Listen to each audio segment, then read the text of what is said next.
You've been carrying them for years. 3 types of people who drain your energy, distort your reality, and keep you trapped in cycles of self-doubt and emotional exhaustion. And the worst part? You probably think it's normal. You probably think that's just how relationships work. That's just how family is. That's just the price you pay for being close to someone. But let me tell you something that nobody else will tell you. Those 3 types of people I'm about to reveal to you, they're not just annoying. They're not just difficult. They are actively poisoning your mental ecosystem. They are parasites feeding on your emotional labor, your attention, your life force. And the reason you haven't escaped them yet is because you've been conditioned to believe that walking away makes you the bad person. You've been taught that loyalty means suffering, that love means sacrifice, that being a good person means letting yourself be consumed. But here's what they don't tell you, and here's what philosophers from Marcus Aurelius to modern evolutionary psychologists have been screaming for centuries. There are certain people whose fundamental nature is incompatible with your growth, your peace, your very survival as a conscious human being. And until you identify them, until you see them clearly for what they are, until you develop the primal courage to cut them out of your life, you will never be free. You will spend your entire existence walking on eggshells, managing other people's emotions, trying to fix what was never yours to fix in the first place. So pay close attention, because in the next few minutes I'm going to show you exactly who these 3 people are, why your primitive brain keeps you attached to them even when they're destroying you, and most importantly, the exact mechanism of escape that works even when you've tried everything else and failed. The first person you must escape, and this is going to hurt because you probably love them, is the emotional vampire. Now, I'm not talking about someone who's going through a hard time and needs support.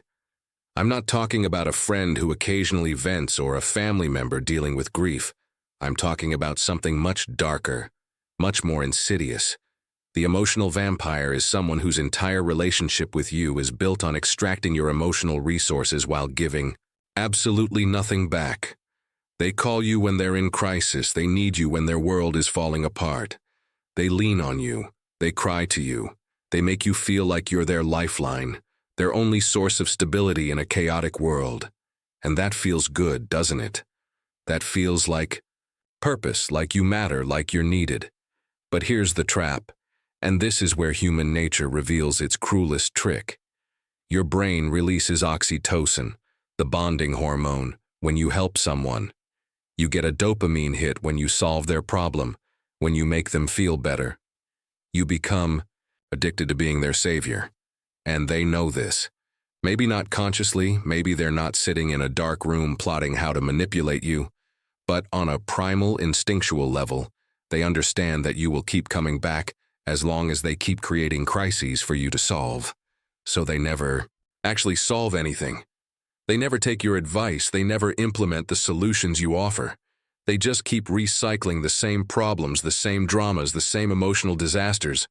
And you keep showing up, keep giving, keep draining yourself empty because you've confused being needed with being valued. But let me ask you something, and I want you to really think about this. When was the last time they asked about you? When was the last time they noticed you were struggling? When was the last time they showed up for you with even a fraction of the energy you've been pouring into them? If you're struggling to remember, that's your answer. That's the signature of the emotional vampire. They don't see you as a person with your own needs, your own pain, your own life. They see you as a resource to be extracted, a well to be drained, an emotional ATM machine that dispenses comfort and validation on demand. Before we continue, I need to ask you something, and I want you to be completely honest with me. How many times have you felt absolutely exhausted after talking to someone like they literally sucked the life out of you, and you couldn't even explain why? You just knew that. After 20 minutes on the phone with them, or an hour having coffee, you felt heavy, depleted, like someone reached into your chest and squeezed all the energy out of your soul. If this has happened to you, I want you to leave a comment down below writing simply, "I've felt this drain." You don't need to explain the situation. You don't need to name names if you don't want to. Just write, "I've felt this drain." Because you know what happens when you do that? You realize you're not alone. There are hundreds, maybe thousands of people here who are going to read your comment and think, "Me too, I thought it was just me." And suddenly this burden you've been carrying in isolation, this feeling that maybe something is wrong with you for being affected this way, it starts to lose its power. Because you see, it's not your weakness, it's not your flaw, it's simply that nobody ever taught you that some people are energetic black holes, and it's okay to stop throwing yourself into them. So go ahead, write in the comments, "I've felt this drain," and leave your mark here. Because your comment might be exactly what another person needs to read today to feel less alone, to finally give themselves permission to stop sacrificing themselves for people who would never do the same. Now let's talk about the second person you must escape. And this one is even more dangerous because they disguise themselves as wise, as mature, as someone who's just trying to help you see reality clearly. I'm talking about the chronic minimizer. This is the person who systematically diminishes your experiences, your feelings, your accomplishments, your pain. You tell them about something that hurt you, and they tell you you're being too sensitive. You share an achievement, and they point out someone who did it. Better, younger, faster. You express fear or anxiety about something, and they tell you you're overthinking, you're making it bigger than it is. You need to just get over it. And here's where human nature plays its cruelest trick on you. Part of you starts to believe them, because we are wired from birth to trust the people closest to us. Evolutionary psychology tells us that for hundreds of thousands of years, being cast out of your tribe meant death. So your brain developed a survival mechanism. When someone important to you contradicts your reality, your brain considers the possibility that they might be right and you might be wrong. Because being wrong but staying in the tribe is safer than being right but alone. The chronic minimizer exploits this primitive wiring. They train you, slowly, systematically, to doubt your own perception of reality. You start second-guessing yourself. Maybe I am too sensitive. Maybe I am making a big deal out of nothing. Maybe my accomplishment isn't really that impressive. Maybe my pain isn't valid. And this is psychological warfare at its most intimate.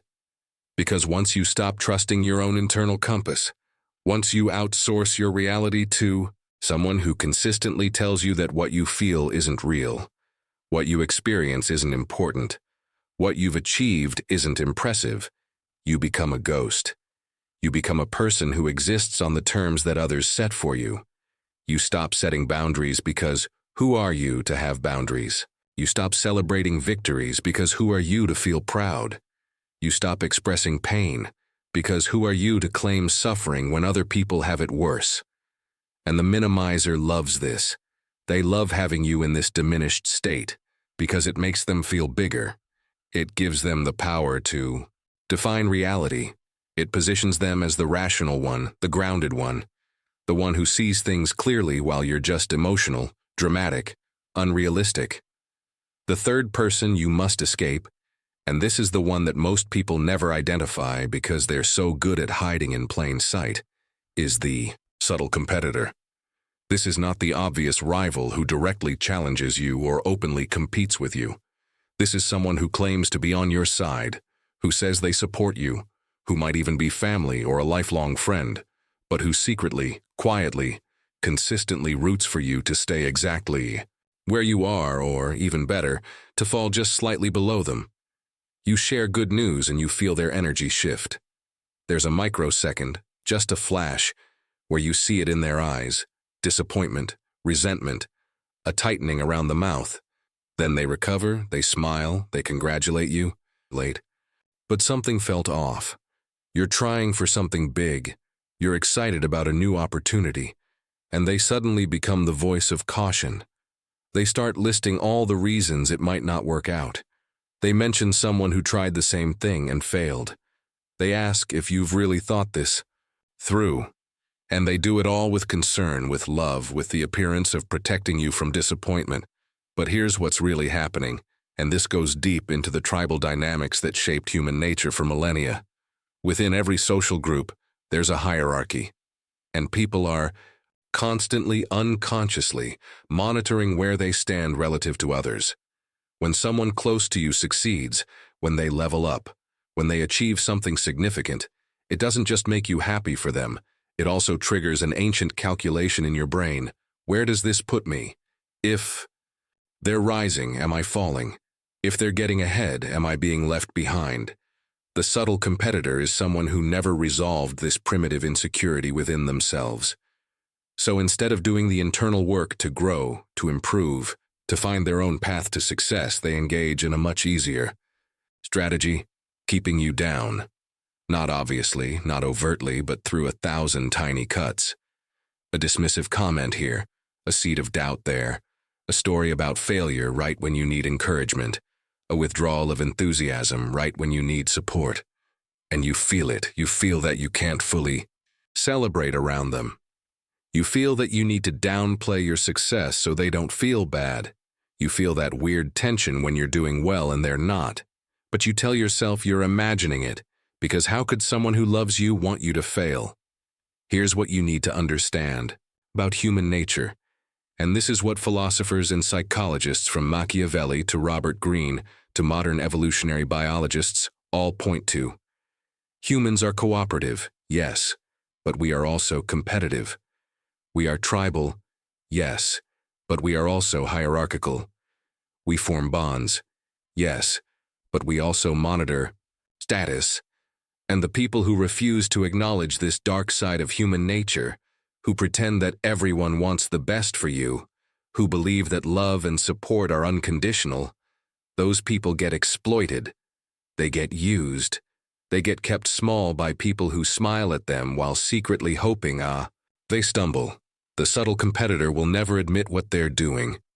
They might not even consciously know they're doing it, but their behavior reveals the truth. They're more comfortable with you when you're struggling. They're more engaged when you need help. They're warmer when you're beneath them. And the moment you start rising, the moment you start shining, the moment you start becoming more than what they decided you should be, something in them recoils, and you're left confused, hurt, wondering why the people who are supposed to celebrate you feel more like people you need to manage, to soothe, to make feel okay about your own growth. So how do you escape these three types of people? Because knowing who they are is only half the battle. The other half, the harder half, is developing the internal strength to actually walk away. And this is where most people fail. They identify the emotional vampire, the chronic minimizer, the subtle competitor, and they think, okay, I'll just create some distance. I'll pull back a little. I'll set some boundaries. But here's what happens. The emotional vampire senses you pulling away and creates a bigger crisis. The chronic minimizer senses you trusting yourself more and doubles down on telling you you're wrong. The subtle competitor senses you moving forward without their approval and suddenly becomes the victim. You've changed. You're not the same person anymore. You've gotten arrogant. And your primitive brain, your deeply wired need for tribal belonging, screams at you to go back, to apologize, to make it okay, to sacrifice yourself again on the altar of keeping the peace. This is the moment where you discover what you're actually made of. Because escape, real escape, requires you to prioritize your psychological survival over their emotional comfort. It requires you to accept that you will be misunderstood. You will be called selfish. You will be labeled as cold, as distant, as having changed for the worse. And every fiber of your being, every ancient mechanism designed to keep you connected to your tribe, will tell you to go back, to fix it, to make them understand. But here's the truth that will set you free. You cannot make them understand. The emotional vampire cannot understand that relationships should be reciprocal, because their entire identity is built on being the one in need. The chronic minimizer cannot understand that your feelings are valid, because their entire sense of superiority depends on being the one who sees reality correctly. The subtle competitor cannot understand that your success doesn't diminish them, because their entire sense of worth is tied to being above you. So you stop trying to explain. You stop trying to get closure. You stop waiting for them to finally see what they did wrong. You simply disappear. Not dramatically, not with a big confrontation, not with a detailed explanation of all the ways they hurt you. You just slowly, quietly, systematically remove your energy from the equation. You become boring to the emotional vampire because you stop solving their problems. You become uninteresting to the chronic minimizer because you stop seeking their validation of your reality. You become irrelevant to the subtle competitor because you stop updating them on your life, stop sharing your wins, stop giving them ammunition to undermine you with. And here's what nobody tells you about this process. It will feel like death at first. Because these people, these toxic patterns, they've been part of your identity for so long that removing them feels like removing a part of yourself. The emotional vampire made you feel needed, and without that role, who are you? The chronic minimizer gave you a framework for understanding reality, and without their voice in your head, how do you know what's real?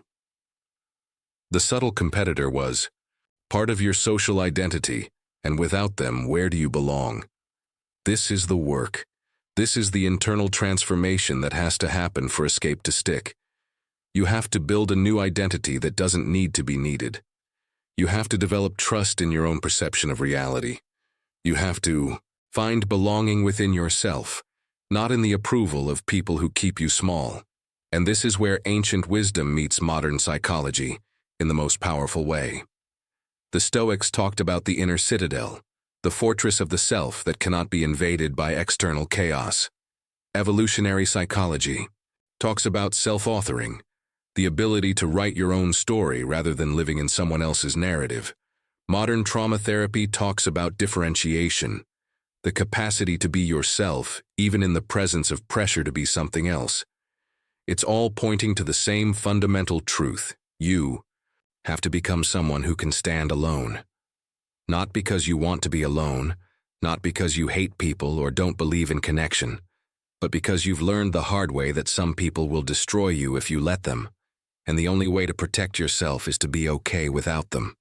Here's your practical challenge for the next 7 days, and I want you to actually do this, not just think about it. I want you to identify one person in your life who fits one of these 3 categories.